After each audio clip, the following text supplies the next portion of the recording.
pumasok, kuya. Asa ka na ba? Lumabas ka na.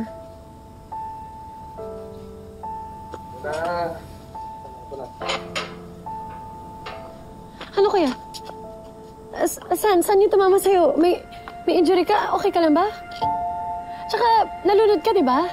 Sabi sa'yo magpatingin ka eh. May nabasa ako pag nalunod ka, kailangan magpa-check up ka pa rin. Kung hindi, maapektuhan yung baga mo. Sandra, pwede ba kumalma ka? Koreksyon, buntik, malunod, naagapan.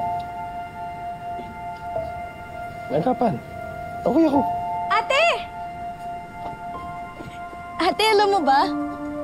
Niligtas kanina ni tatay si kuya. Buwis-buhin na tumalon si tatay sa pool para lang iahon siya. Oo, kasi kung hindi rin dahil kay tatay, baka yung totoong malunod na.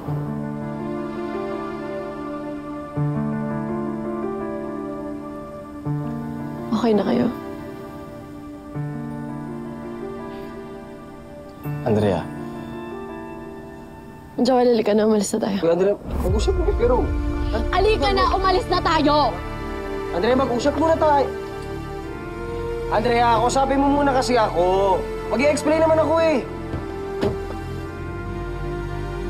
Andrea. Halika na, Joel!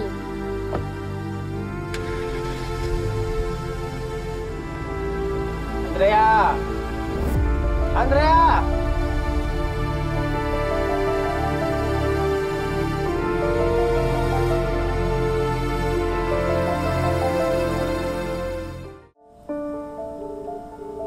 Andrea, sagutin mo. Mga anak, si Andrea. Dumating daw siya. Sabi ni Didang. Umalis na po, Nay. Ganun ba? Bakit hindi man lang siya pumasok? Di sana nagkita kami. Miss na miss ko na siya. Bakit ba naman kasi nagmadali siya? Hindi po, Nay. Nalaman niya lang po kasi na nagkabati na po sina kuya at tatay. Oh. Di bale. Pasasaan ba't lalambot din yung puso ng kapatid ninyo?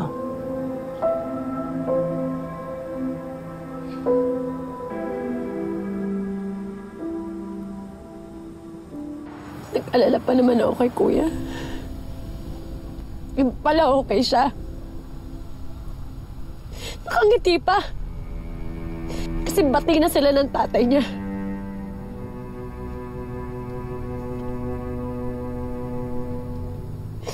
Si Kuya Joey. Si Kuya nakakampi ko. Trinador niya rin ako kagaya ni Nanay at ni Colleen.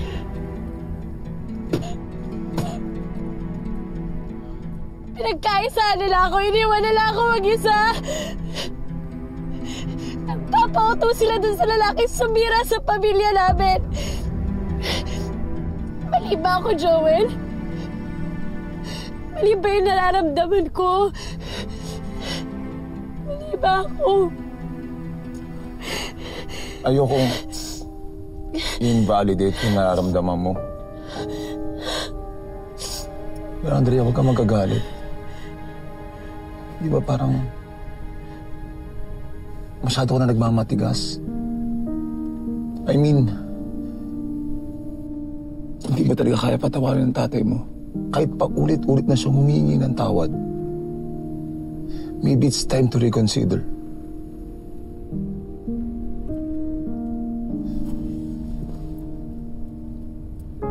Andrea, hindi lahat ng nasisirang pamilya may chance na mabuo ulit.